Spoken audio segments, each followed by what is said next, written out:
The second day is over.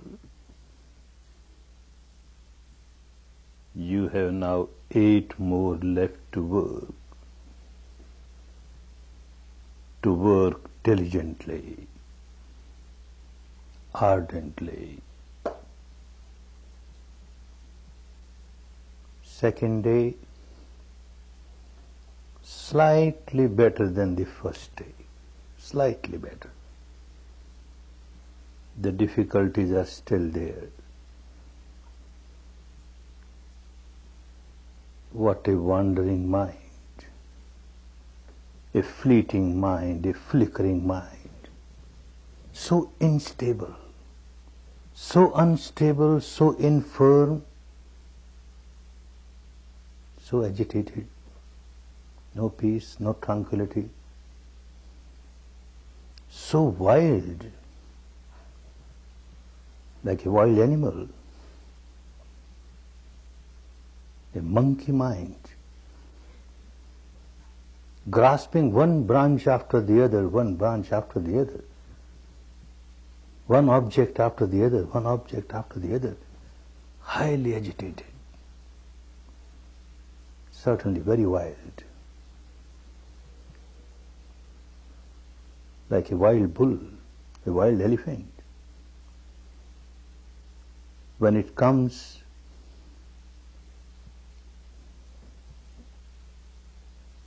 in the midst of a human society, dwellings of human beings, it proves so dangerous. It creates havoc, so harmful.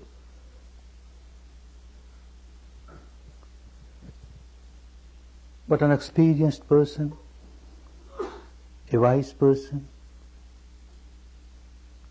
trains this wild elephant, the wild bull, tames this wild elephant, the wild bull, working very patiently and persistently. And once this wild animal is tamed, trained,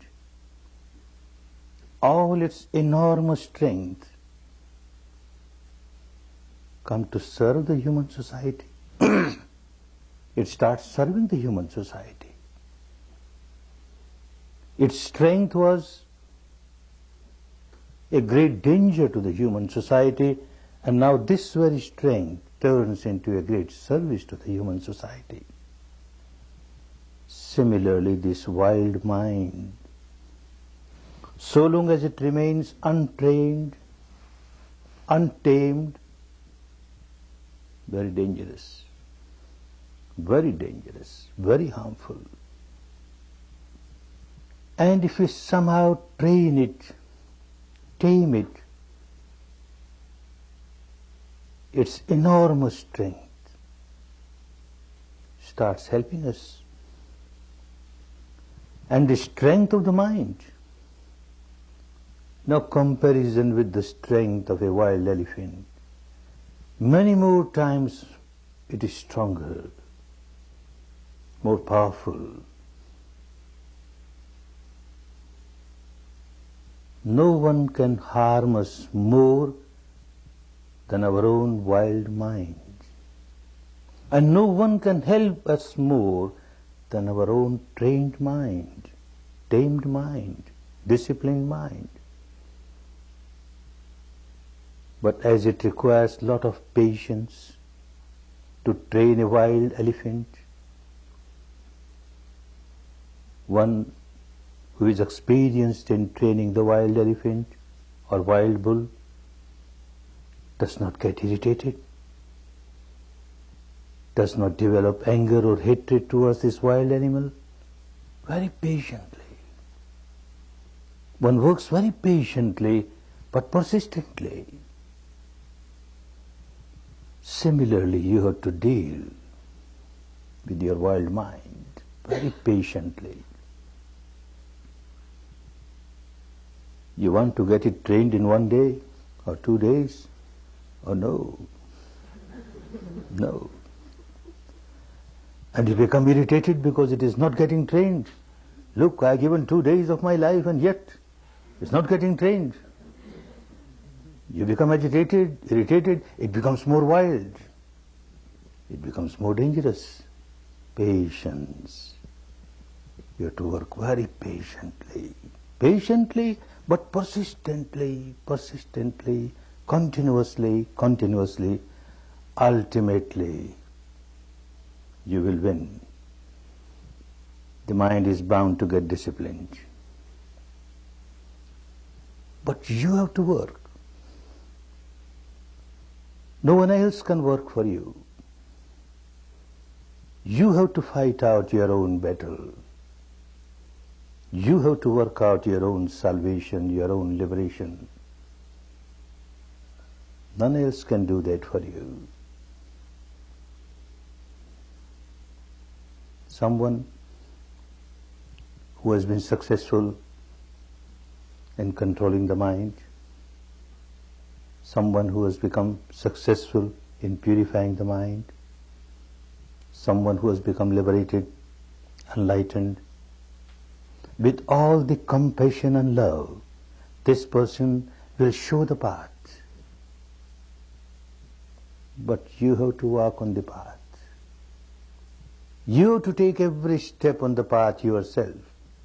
Step by step, you have to reach the final goal. Nobody will take you on his shoulder to the final goal. Nobody can take anyone else on the shoulder and reach the final goal. Impossible. Each individual has to work. Of course, when you start taking steps on the path of Dhamma, the path of liberation, the path of enlightenment, the law of nature is such. The universal law of nature is such that you get tuned up with the good vibrations of saintly people, good vibrations of Dhamma, and you get all the inspiration and the strength. You start getting so much support. I know it with my own personal experience. And also the experience of so many students. You will get support. You call it grace, you call it mercy, you call whatever you like. You will get support. But still, every step you have to take on the path.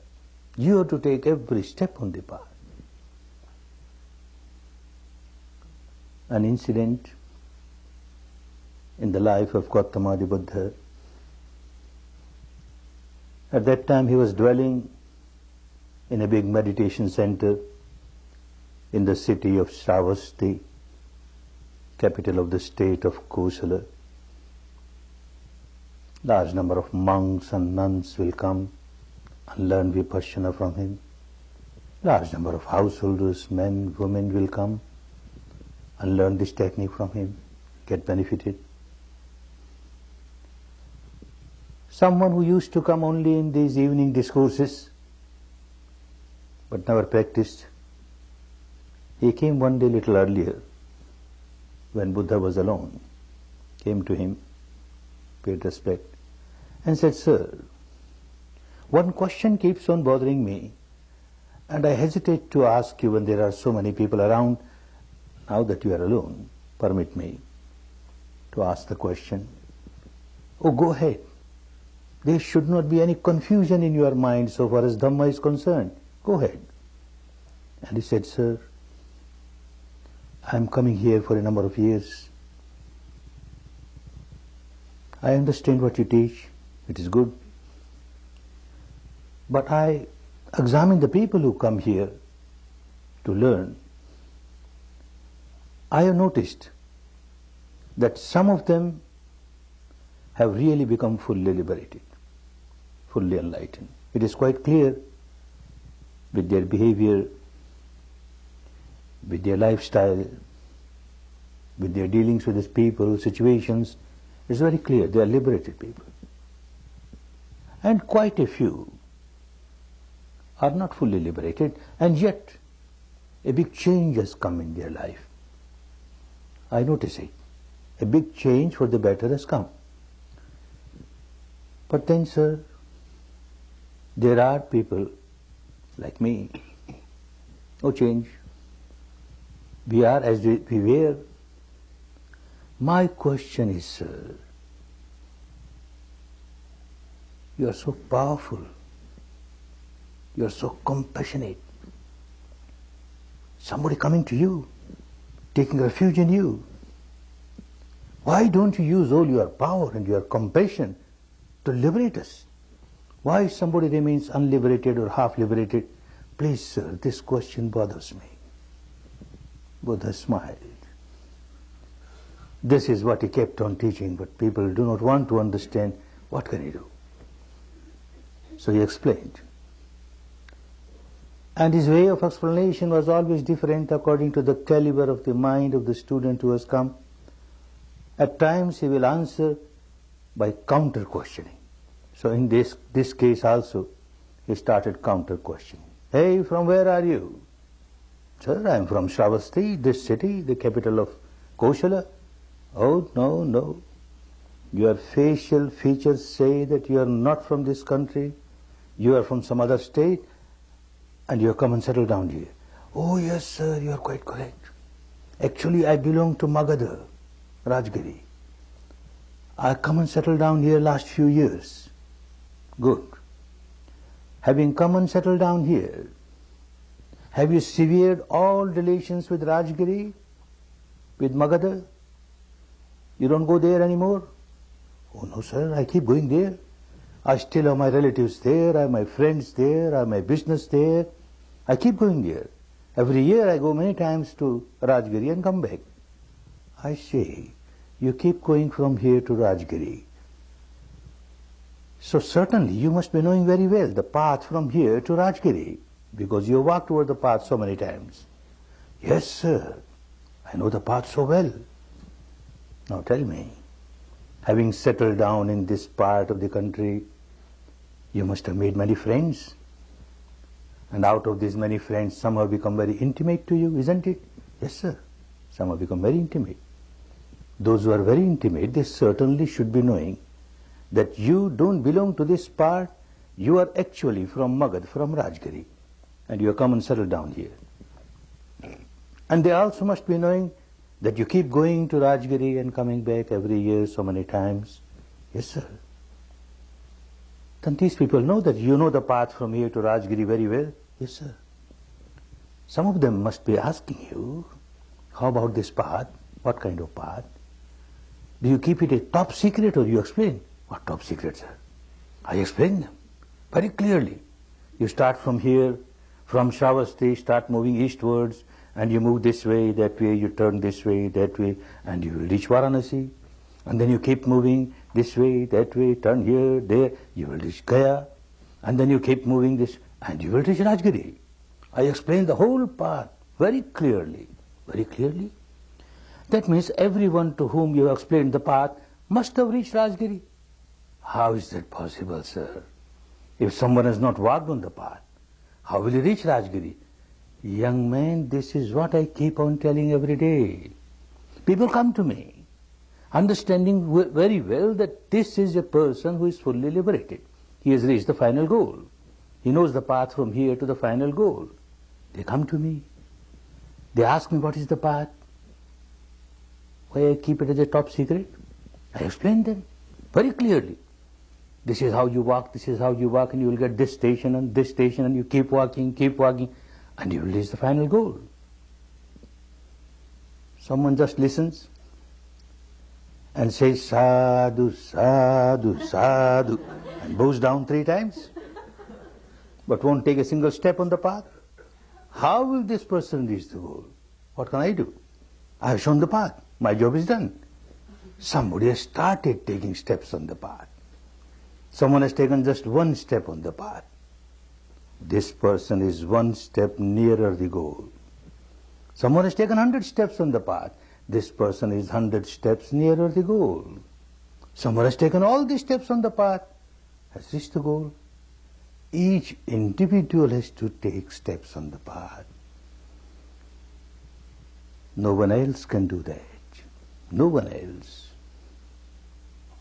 If I am thirsty and someone else drinks water, my thirst will not get quenched. For quenching my thirst, I must drink water. If I am sick and someone else takes medicine, my sickness will not get cured. I have to take medicine myself. So simple. And yet, we don't want to work. And we just expect some other supernatural power to be very kind, to do something for us. It doesn't work. Doesn't work. Each individual has to work out one's own salvation. Each individual has to take every step on the path. And he explains in his own words, the Pali, the language that he spoke, the language of India of those days. Tumme ke changayatapang akkhataro tathagata akkhataro tathagata tumme hi kitchang atapang. You have to work diligently, ardently for your liberation. Someone who has become Tathagat,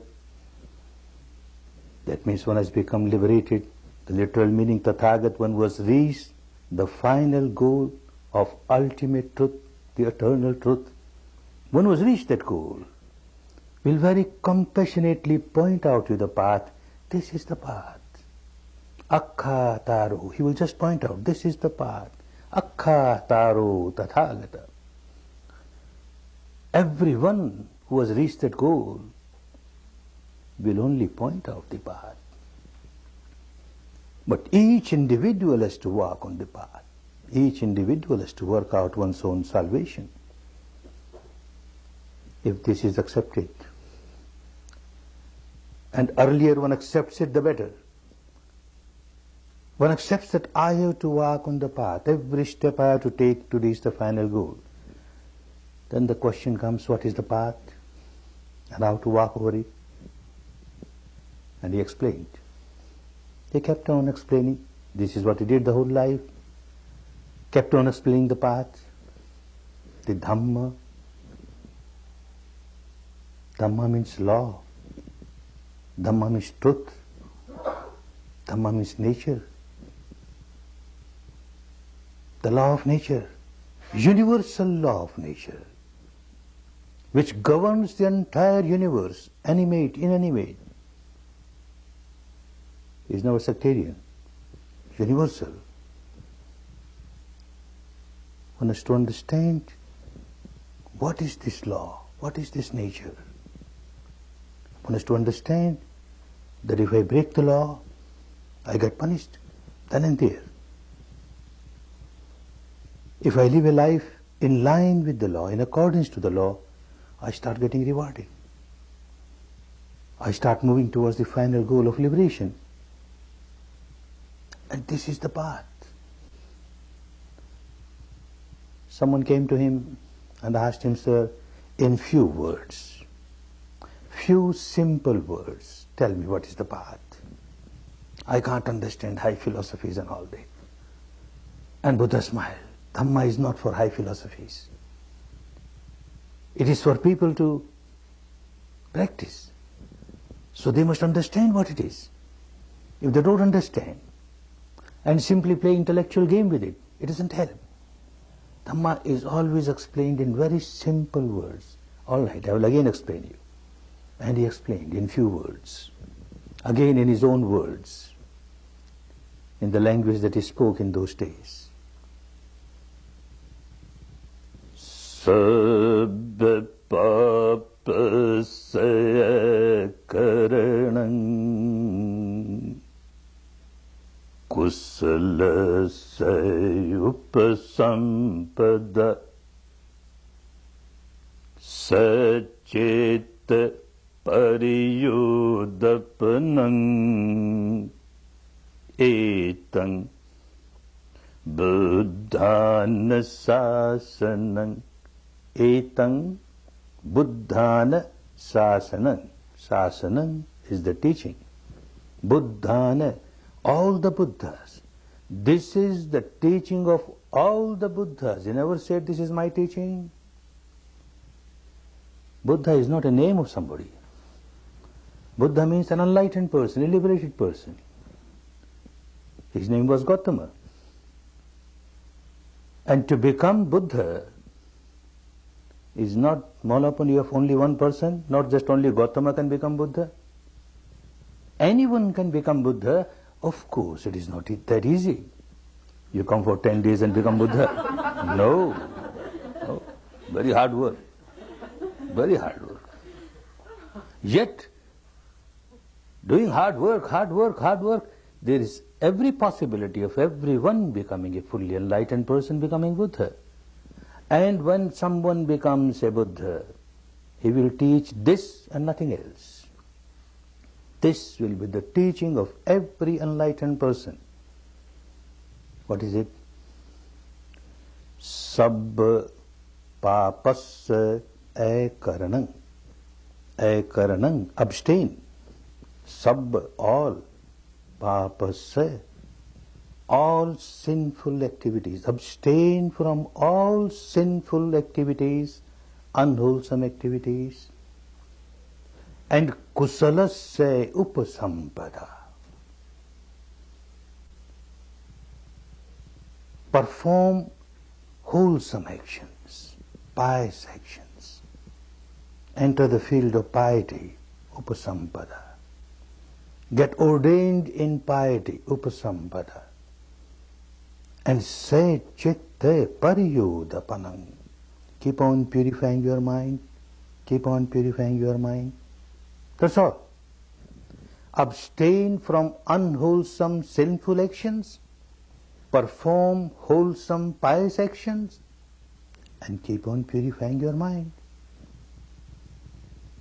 The entire Dhamma in totality is contained in it. Nothing is missing. You won't have to add anything to this. That is why it is called Paripunnam, complete.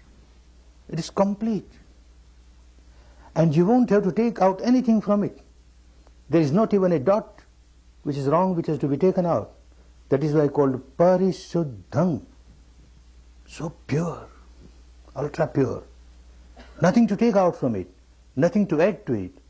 This is Dhamma. Abstain from sinful action, perform pious action, purify the mind. Every religion worth the name will say the same thing. But then, when an enlightened person teaches Dhamma, he teaches a universal Dhamma. He will never teach sectarian. Universal Dhamma, eternal Dhamma. The law of nature is eternal. It was there so in the past, it is so present, it will be so in the future. And it is applicable to one and all. That is Dhamma. But out of madness, out of ignorance, people forget the essence of Dhamma and they make a sect out of it. And this sect or this sect or this sect.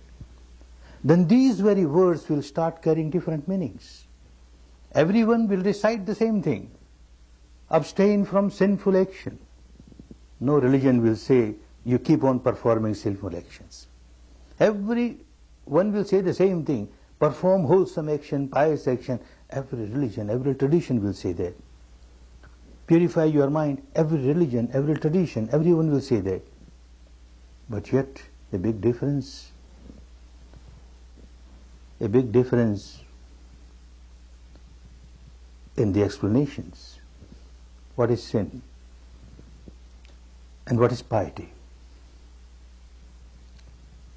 When Dhamma turns into a sect, then that particular sect, the so-called religious people of that particular sect, the so-called pious people of this particular sect, they may be wearing this kind of robe or that kind of robe, maybe having this rosary or that rosary, maybe having this mark over the forehead or that mark over the forehead, this external appearance or that external appearance.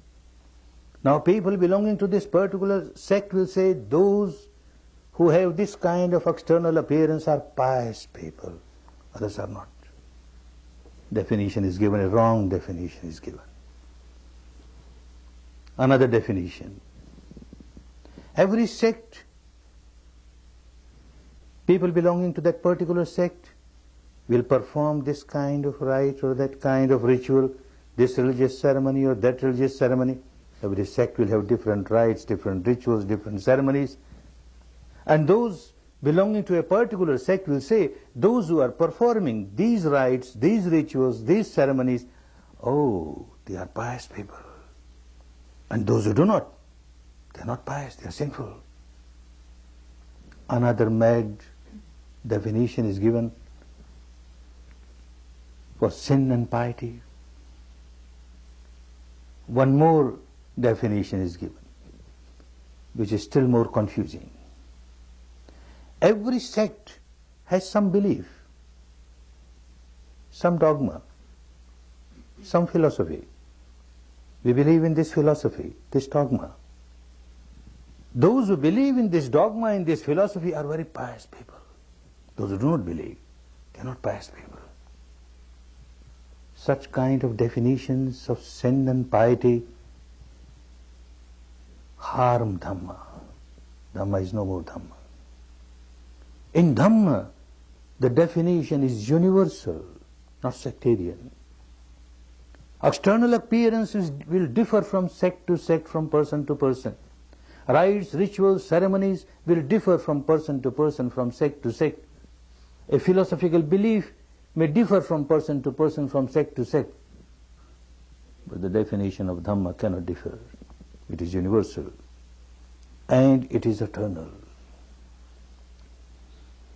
What is sin? What is unwholesome action? Any action, physical or vocal, any action that you perform and it harms and hurts other beings, it disturbs the peace and harmony of other beings, is a sinful action, is an unwholesome action. And what is a pious action? What is a wholesome action? Every action, physical or vocal, which supports, helps other beings in living a peaceful, harmonious atmosphere, which does not disturb their peace, their harmony, which does not harm them, does not hurt them, is a pious action, wholesome action. This definition is universal.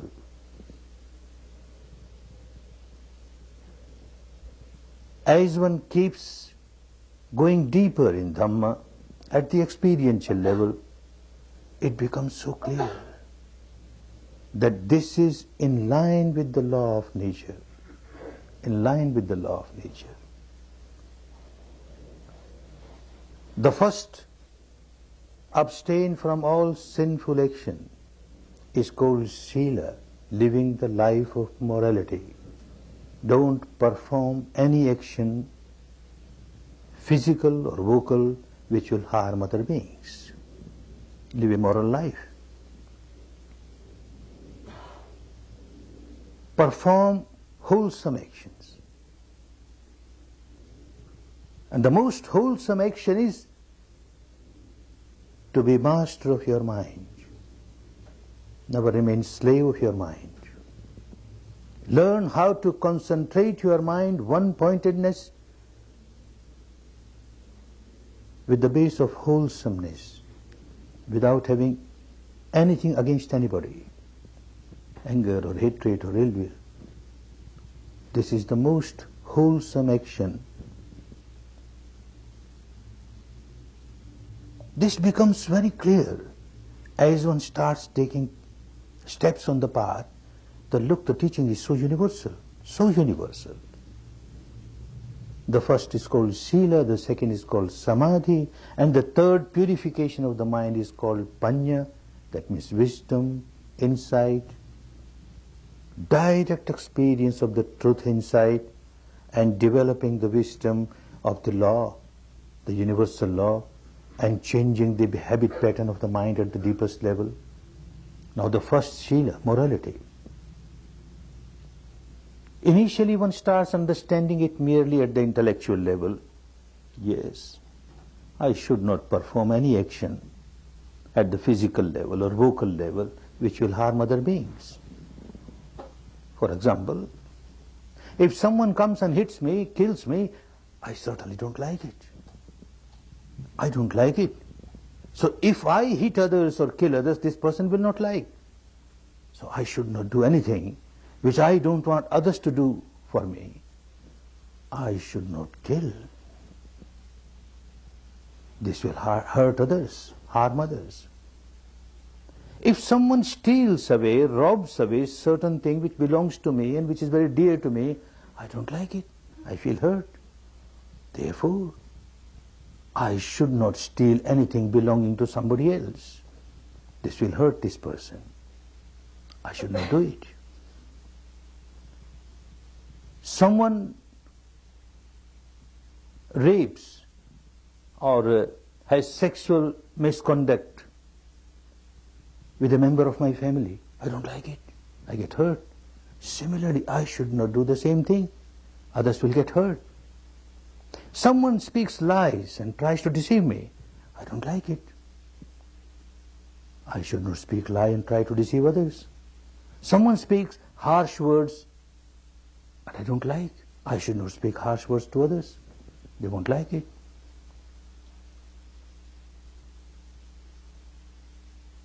And then, although I understand and everyone understands that one should not do this, should not do that, but when one gets intoxicated by any drug or by liquor,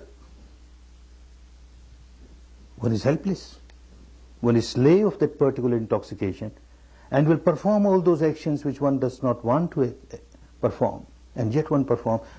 I should not take any kind of intoxicants. This is what one understands at the surface level of the mind, at the intellectual level of the mind. Again one starts understanding, again at little deeper level, but again at the intellectual level. A human being is a social being. He is to live in the society, live with the members of the family and others.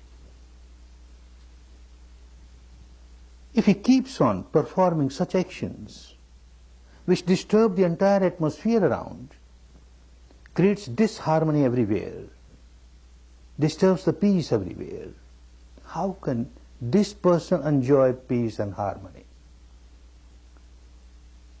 If I ignite fire all around there is fire, burning fire, how can I expect the cool, the tranquility within myself? Not possible. So I must help the atmosphere to be more peaceful, more tranquil, and then only I can experience peace and tranquility living in that atmosphere. Yes, becomes clearer. But the Dhamma becomes really clear when one starts practicing it. And an enlightened person takes one to that depth where one starts experiencing the law of nature. It will become so clear at the experiential level that whenever I perform any action, physical or vocal, which has harmed other people, I cannot perform that unless I have generated tremendous amount of negativity in my mind. I can't kill somebody unless I generate anger, hatred, ill will, animosity. I cannot steal anything unless I have generated a lot of greed. I cannot commit sexual misconduct unless I have generated passion. And like this, maybe ego, maybe jealousy, some impurity or the other I must develop in my mind, and then only I perform a vocal or physical action which will harm others. By experience, one who is walking on the path of Dhamma will start understanding it by experience, and will also start understanding that whenever I generate any negativity in the mind, anger, hatred, ill will, animosity, passion, fear, ego, jealousy, greed, any impurity in my mind, Nature does not want it. It goes against the law of nature. And nature starts punishing me. I get the punishment here and now. After death, a punishment will come. Leave that aside. We don't say that, don't believe it, but leave it aside. You will get punishment here and now. Every individual who started walking on the path will start realizing nature started punishing me. Because when I generate anger, I become so agitated, so unhappy, so miserable. It is impossible that I generate anger and feel very peaceful, feel full of tranquility. Impossible. I am bound to become agitated. Similarly, any defilement, I am bound to become agitated. Law of nature is such.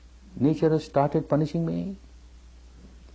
And if I refrain from, abstain from these kinds of activities and don't generate these defilements in the mind, nature starts rewarding me. I feel so peaceful. It becomes so clear. This is the law of nature. Don't harm others. Don't hurt others. Don't perform any action at the physical or vocal level which will disturb others. Because you do not know, you started harming yourself. You are the first victim of your action. You want to kill somebody, you generate anger. When you generate anger, you are being punished then and there. You are the first victim of your own anger, your own defilement. This becomes clearer and clearer to somebody who walks on the path of Dhamma. Then at a deeper level, because when I started experiencing the truth inside, the behavior pattern, the way of life starts changing automatically. Because one is not experiencing the truth inside, all the time one gives importance to things outside, outside, outside. One does not know how nature has started punishing me. One does not know how the nature has started rewarding me. One does not know at all. Now with this practice, which we will learn for these 10 days, it will become clearer and clearer. And once it becomes clearer at the experiential level, not merely at the intellectual level, not merely at the devotional level because Buddha said so, or our founder of our religion said so, or the scripture says so, that doesn't work. At the experiential level, the direct experience, then it is something like you put your hand on the fire and your hand burns. Now you know, putting the hand on the fire, touching the fire, hurts me. Next time you are very careful not to put your hand on the fire. You don't like your hand to get burned, so you will keep away from this. You will start experiencing it deep within yourself that whenever you hurt others, before hurting anybody, you started hurting yourself. You started burning inside. The hellfire within you starts burning you here and now. And when you live a wholesome action, a good action, which helps others, the kingdom of heaven within, you start enjoying the peace, the tranquility of the kingdom of heaven within. The hell is within, the heaven is within. And this one starts experiencing, and this helps one to practice Dhamma properly. Abstain from all evil actions. Perform wholesome actions. The path is explained in detail, how you will walk on the path step by step. The whole path is called, in the language of those days, Aryo Athangiko Maggo. Maggo means path. Aryo, noble path. Noble path in the sense that anyone who walks on the path is bound to become a noble person. He may belong to this country or that country, this community or that community, this color or that color, this gender or that gender, makes no difference. Anyone who walks on the path is bound to become a noble person, a saintly person, a good-hearted person, a pure-hearted person. That is why it is called noble path. Eightfold noble path. Now this is divided in 3 divisions: Shila, Samadhi, Panya. Shila, morality. Don't perform any action at the physical or vocal level which will harm others. 3 parts of the path come in this morality, Shila. Samma Vacha, Samma Kammanta, Samma Ajiva. The word Samma means right. Right. Samma Vacha. The speech must be right, wholesome. How can you know what is wholesome, what is unwholesome? If you know what is unwholesome and you abstain from it, what remains is wholesome. What is unwholesome, so far as speech is concerned, your vocal action is concerned, you abstain from speaking lies. This is unwholesome if you speak lies. You abstain from speaking harsh words which hurt others, does not help them in any way. Because if you do that, it is unwholesome. You abstain from speaking words of backbiting. 2 persons are friends, and you hear something from here and then say something else to the other person, and then you hear something, you break their friendship, make them enemies. You have performed unwholesome action. Or you just talk slanderous words, unwholesome action. Useless words, wasting your time, wasting the time of others, unwholesome vocal action. Abstain from all these, and what remains is the wholesome action, Samma Vacha, wholesome vocal action. Samma Kammanta, wholesome physical action. Same yardstick. Any action which hurts and harms other beings is unwholesome. You abstain from that, and what remains is wholesome. Don't kill, don't steal, don't perform sexual misconduct, don't take any kind of intoxicants. If you abstain from that, then all your physical actions are wholesome, automatically wholesome. What remains is wholesome. Samma Ajiva, right livelihood. Unless one is a monk or a nun or a recluse or a hermit, in that case one goes out with a begging bowl and doesn't keep anything with him or her. But a householder is not supposed to go out with a begging bowl. Has to work to earn livelihood, and work hard and work honestly without harming others. Now the same yardstick, without harming others. Your profession, your dealings must be such that yes, you get your remuneration from that, but it does not harm others.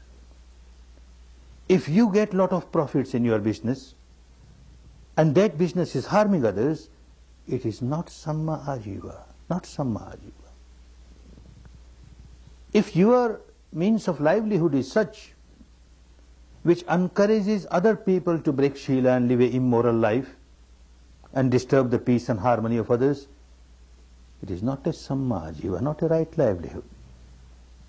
For example, someone starts doing business of arms, ammunitions, guns, bullets, bombs, atom bombs, hydrogen bombs. One gets a lot of money, good profit. But anyone who buys will use it for killing others. Not a good livelihood, not a right livelihood. Someone says, I don't kill. Yes, you don't kill. But you help others to kill. You are encouraging others to kill. Not right livelihood. Someone deals in flesh or meat, fish, and says, I don't kill. Somebody else is killed. You are encouraging someone else to kill. Not right livelihood. One deals in animals, grazes animal, and then gave it to the butcher. He kills. I don't kill. No, you are encouraging it. Not right livelihood. One deals in poison. Anyone who makes use of it to kill others. Not right livelihood. Like this, anything.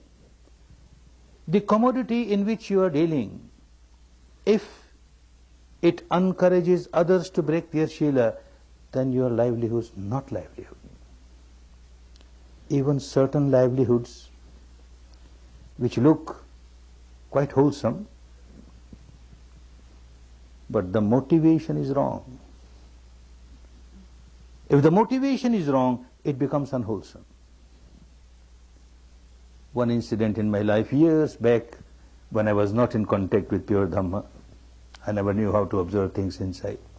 And yet I used to feel myself a very Dhammic person, a very religious person, performing this rite, that ritual, this, giving this donation, that donation.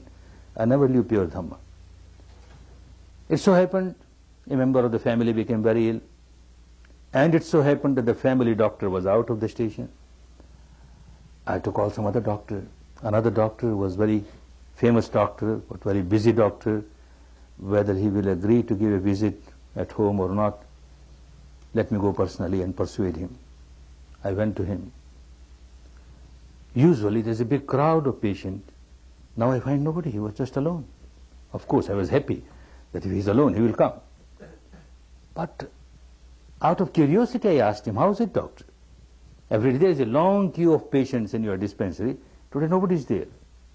With a very long and sad face, he says, "Goenka, this season, this part of the year, always there is some epidemic or the other. I don't know what happened this year. There is no epidemic." I felt so bad.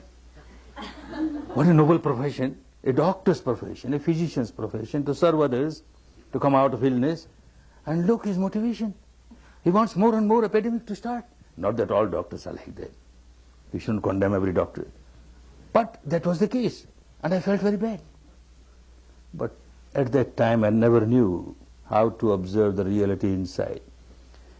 So long as one does not know how to observe the reality inside, one keeps on finding fault with others. Look, so-and-so is so bad, so-and-so is so bad, so-and-so is so bad. When I started this technique, observing the truth inside, I found out I'm worse than the doctor. I come from a business community, a business family, and we know the business people, mostly, the motivation, they have got their own vocabulary. Suppose there is war or famine, consumer goods are scarce, prices start shooting up. In our language, commercial language, we say, market is improving. Wonderful. Market is improving. We get more price, more profit. Whatever stock you got will bring more profit. Market is improving. No more famine, no more war. Lot of consumer goods. Market has gone down. And with a very sad heart, we will say, oh, market is crushed. So bad. It is so bad. What attitude? What kind of motivation? We don't care whether people suffer or not. We must get our money. Oh, this one will not understand unless one starts observing the truth inside. One remains so much involved in the madness. There is nothing wrong in doing business. One has to earn money reasonably, without harming others. Provided one keeps on understanding that I am playing the role, an important role to serve the community in this particular way. One may be in any profession, but if one keeps on thinking that by this profession I am serving the society and in return I get my remuneration from the society, then serving the society becomes more important. Remuneration will certainly come, nothing wrong. A businessman buys from the manufacturer and distributes to the consumer, nothing wrong in that. Every consumer cannot run to the manufacturer to buy his requirements. There must be a middleman. But this middleman, if he starts thinking that I am here to exploit and get money, then this rat race of money will make this person mad.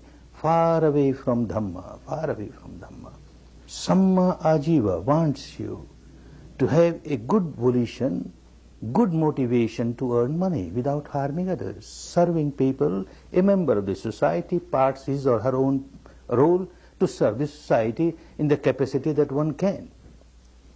All these three, Samma Vacha, Samma Kammanta, Samma Ajiva, right speech, right physical actions, and right livelihood, they all come in the first part of Dhamma, Shila, morality.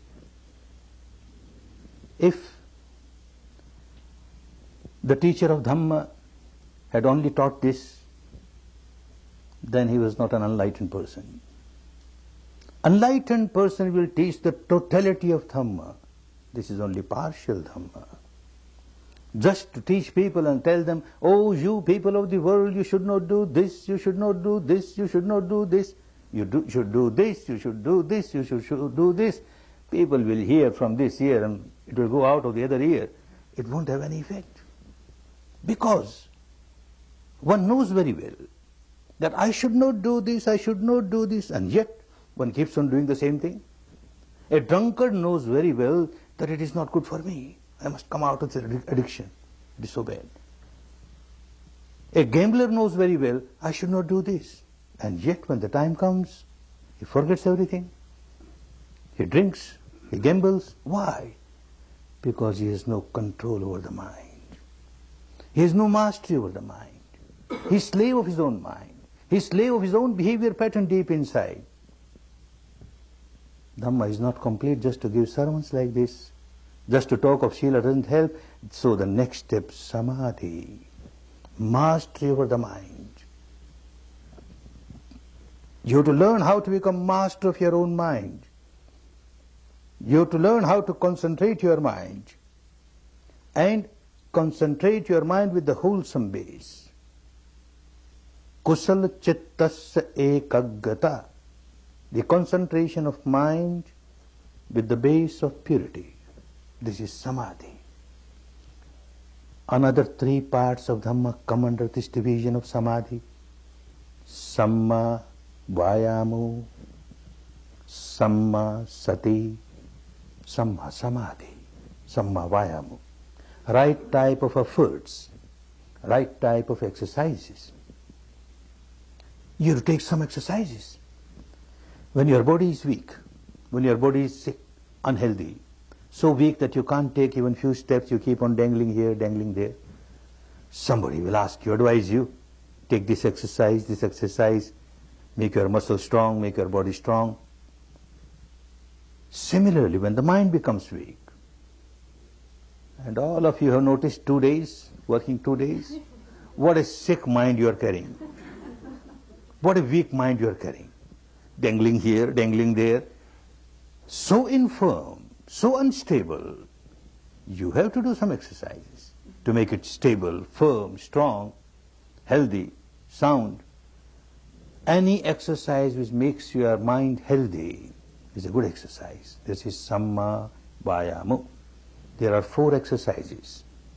In Dhamma, every exercise is examine yourself. First exercise, examine yourself. Oh, even at the surface level of the mind, at present I have got this voice, that voice, this voice, this voice. Get rid of them. Get rid of the voices which are there. First good exercise. Second exercise, again examine your mind. My mind does not carry this particular voice or this particular voice. Close all the doors of your mind. Whatever impurity is not there, don't allow it to come. Second good exercise. Third good exercise, again examine your mind. My mind has this particular virtue, that particular virtue. Don't develop ego because of that. Don't develop proud because of that. This virtue is there. This is the reality. Now I must see that I preserve it, I maintain it, and I multiply it. Again examine your mind. And you find that you don't have this particular virtue or that particular virtue. Open all the gates of your mind. Welcome. This virtue which is not here should come in. Should come in. These are the 4 healthy exercises to make the mind healthy, strong. This is what you started doing indirectly. And the next, samma sati, awareness. Right type of awareness. What is right type of awareness? The awareness of the reality of this moment, pertaining to your own physical and mental structure, is the right type of awareness. Awareness cannot be of the past. The word sati has got 2 meanings. One meaning is a memory, which has nothing to do with this part of Dhamma. A memory is of the past. You keep on thinking of the past. This is not samma sati, this is not right awareness. Awareness cannot be of the future. You will be just thinking, you will be just imagining, you will be just dreaming. Doesn't help. Awareness is real when you are with the awareness of the reality of this moment as it has manifested itself from moment to moment, from moment to moment. And this reality must be pertaining to your own being. This mind, this matter, the combination of the two. This is what you started doing. You started observing your breath coming in, going out, from moment to moment, as it is. If it is deep, it is deep. If it is shallow, it is shallow. If it passes through left nostril, right nostril, both the nostrils, just the reality as it is, as it is. Of course, for a new student, you are permitted, when you can't feel the breath which has become very subtle, then you are permitted to take a few intentional breathings, conscious breathings, slightly hard breathings, but just a few. And you are again to come to the natural breath, normal breath, so that you make your capability, you develop your faculty to feel the subtlest breath very clearly, the softest breath very clearly. Then you are with the reality as it is, not as you want it to be, but as it is. And that is called yatha bhuta, as it is, from moment to moment as it is. You have been doing that. And another thing, the whole path takes you from very gross, intensified, solidified, apparent reality, because that is what you experience initially, and then you move towards subtler reality. Explore the entire field of this material structure, from the grossest reality to the subtlest reality. Explore the entire field of the mental structure, the mind and the mental contents, from the grossest reality, surface level, and then subtlest reality. In the language of those days, he said, Olariku, from Olariku to Sukhuma. Every step must be towards Sukhuma. Subtlety. You cross the entire field of subtlety of mind and matter, then you experience something which is beyond mind and matter. The entire field of mind and matter, you will notice, is a field where things arise, pass. Some change is taking place. There is a constant flux, a constant flow going on. But when you cross this field, nothing arises, nothing passes. This is something, the eternal, ultimate truth, you can't imagine. On the path of Dhamma, nothing should be imagined. And nothing should be accepted because a Buddha said so, or because your teacher says so. You have to experience it. And that experience will make you a totally changed person.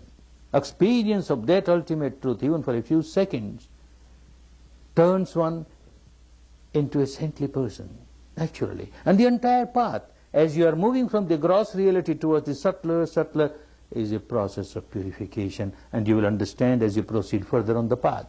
So one thing clear, that you are moving from the gross reality towards the subtle reality. But understand, you can't create subtle reality.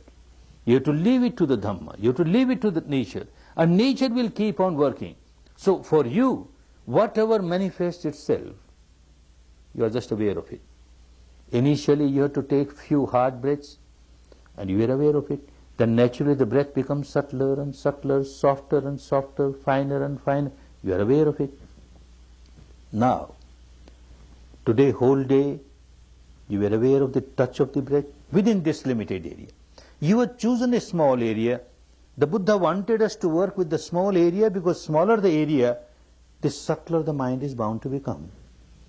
More sensitive the mind is bound to become. Now small area, tomorrow, day after tomorrow you will have still smaller area. Now you work on the triangular area.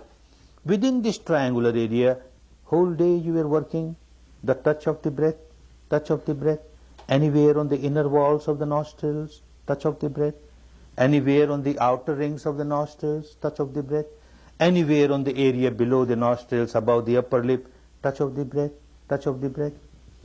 Now tonight and tomorrow whole day, you will experience something subtler than that. As this touch was there all the time, but you never cared to be aware of it because you never practiced. Now by practicing, you made your mind sharper to feel this touch. Similarly, there are subtler things which are there all the time, but you never care to be aware of it. Now this technique will help you, and you will start feeling one thing, one reality, which will become very clear, very evident. You will notice that the breath that went in, and when it came out slightly warmer. The temperature of the incoming breath and the outgoing breath differs. The outgoing breath is slightly warmer. This is truth, but you never care to be aware of it. And it is just natural. The temperature of the outside atmosphere is lower than the temperature inside the body. So this breath from the outside atmosphere going in your body comes in contact with the warmer temperature there and comes out slightly warmer. You will notice that the outgoing breath is slightly warmer than the incoming breath. And then very soon you will start experiencing something more. Something, some reality which has nothing to do with the breath. You use the breath to move towards the subtler reality. Now, even without using the breath, what is happening? You have been working on this small area, this triangular area. By tonight, by tomorrow, you will start experiencing some biochemical reaction taking place here. Some electromagnetic reaction, which is taking place throughout the body. Throughout the physical structure, every moment, there is some biochemical reaction or the other.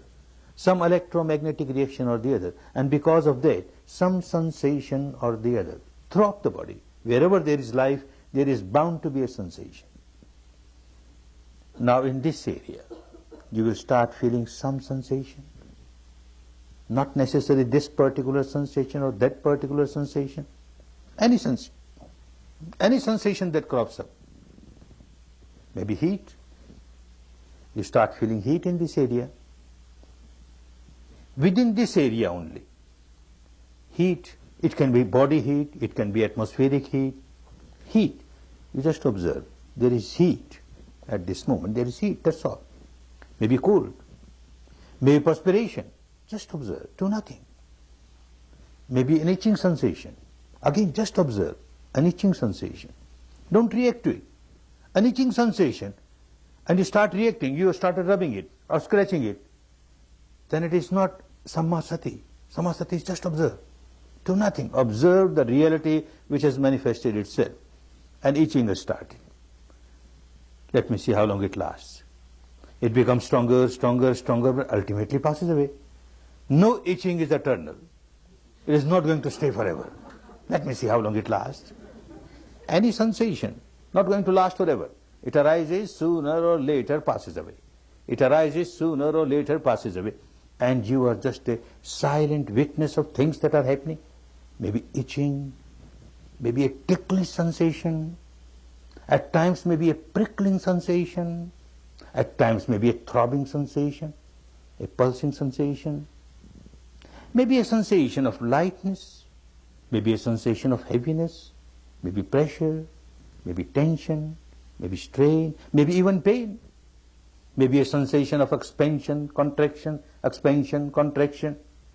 maybe a sensation of numbness, maybe a sensation of dryness, maybe a sensation of moisture, anything. You can't choose sensations. It's a choiceless observation. Let the nature play its own role. Let Dhamma play its own role. From moment to moment, whatever manifests itself, this is the reality of this moment, and your job is just to accept it and observe it, without reacting to it. Just observe, just observe, just observe. Don't look for something which is not there. Otherwise you will get lost. Whatever comes up there, you accept it and observe it. Quite possible that you may feel a sensation which you cannot name or label. Not necessary to name or label. Even the sensations that you can name or label should not be named or labeled. No. Something is happening, and you are just observing it objectively without reacting to it. Our purpose is served. This is what the technique wants us to do. Just accept the reality of this moment as it is without reacting to it. So any sensation, maybe at times you don't feel any sensations. Sensation is there every moment on every little particle of the body. But your mind is very gross, so it can't feel subtle reality. So at times you don't feel anything within this limit. Then fall back to respiration. Your respiration all right. Keep on working with respiration, and suddenly a sensation crops up. Then start giving importance to the sensation that has cropped up, and remain with that sensation. The sensation passes away, some other sensation might crop up. That passes away, something else might crop up. Nothing crops up, again respiration. Either respiration or sensation, but give more importance to sensation. Quite possible at times you may feel more than one sensation in this area. 2, 3 sensations at the same time. Don't get confused because of that. Choose one, and choose which is subtlest. One which is very strong, you can feel it so easily. Leave that. One which is very feeble, give importance to the feeble one, and try to feel that feebler one. Your mind will become more and more sensitive, more and more subtle to feel that. Understand you have to keep your attention within this limited area. This will make your mind sharp and more sensitive. If you allow it to scatter throughout the body, then again it will remain very gross, and it will feel only very gross sensations, and you can't go to the depth as Buddha wanted you to go to the depth. So while you are here, something might start on other parts of the body. You can't stop it. Never try to stop it, but ignore it. Don't give it any importance. Something is happening somewhere. My job is to explore the reality of this area, this triangular area. If anything happening on the inner walls of the nostrils, any sensation crops up, I will observe. Any sensation crops up on the outer walls of the nostrils, yes, I will observe. Any sensation crops up on the outer rings of the nostrils, yes, I will observe. Any sensation crops up on the area below the nostrils, above the upper lip, yes, I will observe it. But anything beyond that, I will ignore. Then you will find your mind is limited to a small area, and working on a small area it becomes sharper and sharper, sharper and sharper. Work this night and then tomorrow whole day. This is Samma Sati, and the next is Samma Samadhi. Now Samadhi is concentration of the mind, but Samma Samadhi is different, with the base, wholesome base. And what is wholesome base? Free from moha. The other day we talked moha, ignorance, no illusion, no delusion, no hallucination, no confusion, and no imagination. The object of your concentration should be real. Whatever you are practicing as Samma Sati, awareness of the reality of this moment that you are experiencing within this limited area. Now this reality and your awareness of this reality, this moment, next moment again you are aware of the reality, next moment again you are aware of the reality, like this from moment to moment, from moment to moment, from moment to moment, without any disturbance. If you keep on observing the reality from moment to moment, this may change, this sensation or that sensation, but you are within this area, and the reality that is manifesting here from moment to moment, from moment to moment. How long you continue to be aware without any interruption, that much is your samadhi stronger and stronger, and it is Samma, right, because you are with the reality that you experience. No imagination is involved. A mind can get concentrated with an imaginary object, a shape or form of this god or that god, this goddess or that goddess, founder of this religion or that religion. You can imagine the shape or form of this face of this person, keep on repeating it, this imagination mentally your mind gets concentrated. Or you keep on working with the word, keep on repeating it, verbalization, mind gets concentrated. This is not the natural reality. You see, the Shila that you practiced is to take you to the second step of Samadhi. And the Samadhi that you are practicing is to take you to the third step of Panya. It is all progressive, moving towards the final goal. So if you take any other object, which is either imaginary or it is your own creation, you impose something which is not there, then it will not take you to the final goal. So object should be whatever comes up within this area, and you are aware. You are just aware. Moment to moment, moment to moment, you are aware, you are aware, you are aware. How long you are aware? Continuously. Keeping the attention within this limited area is Samma Samadhi. Otherwise, mind can get concentrated with, as I said, ignorance, these imaginary objects, or with the base of greed, raga, or with the base of aversion, dosha. You would have seen a hunter fully concentrated on his double-barrel gun, a prey coming and he will shoot and kill. Concentration is there, but this is not Samma Samadhi. A cat standing near the mouse hole, fully concentrated. The mouse comes out and it jumps and devours it. Fully concentrated, not Samma Samadhi. Every unwholesome physical action or vocal action is done with some amount of Samadhi, concentration. Even a pickpocket picks your pocket. Mind is concentrated, very aware what he is doing or she is doing. This is not Samma Samadhi. It must be free from craving, free from aversion. When you were observing your breath, you were free from moha, ignorance. The truth that you are experiencing, there is no confusion about it. The breath is there. The touch of the breath, yes, the touch of the breath is there. And now these sensations, the sensations are there, and you are observing. And you are not observing with craving or with aversion. As with the breath, there was no craving, no aversion. Similarly, with the touch, there was no craving, no aversion. Similarly, now the sensations that you experience here, no craving, no aversion. Things are just happening, and you are observing objectively. Objectively, this makes the samadhi Samma Samadhi. And this helps you to move in the next field, the third field of Panya. That is wisdom, that is insight, which will purify the mind not merely at the surface level. Shila takes you to Samadhi where you develop mastery over the mind. But this mastery over the mind is at the surface level, slightly deeper, and Panya takes you to the depth of the mind. And at the deepest level, the third part of Dhamma is to purify the mind at the deepest level, the so-called unconscious level, the source of your misery, from where all these impurities arise, originate, and they multiply.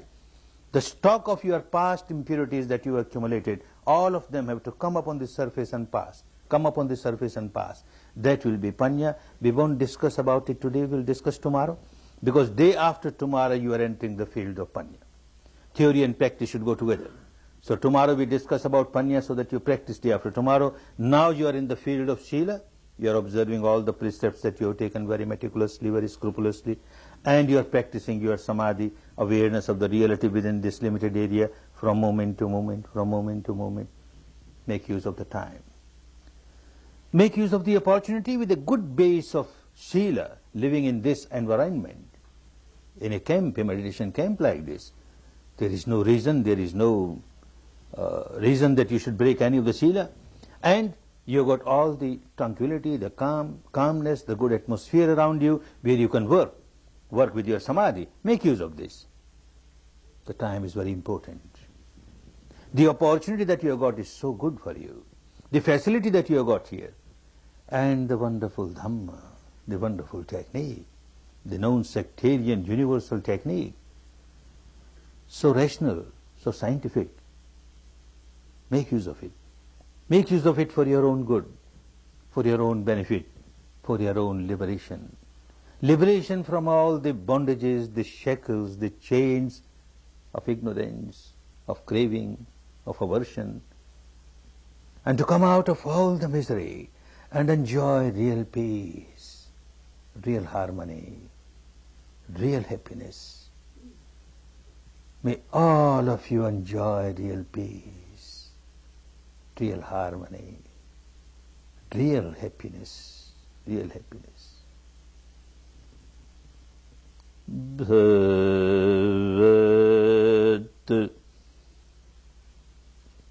Sarva Mangalam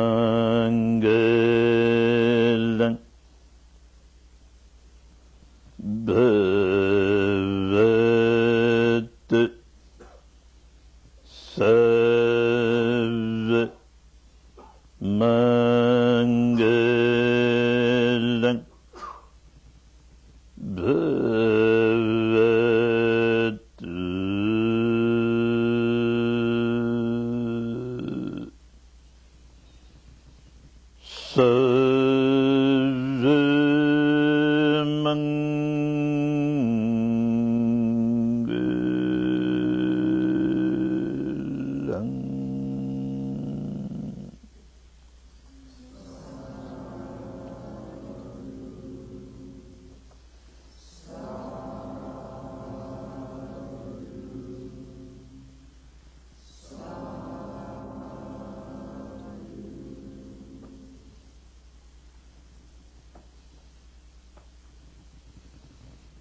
Good.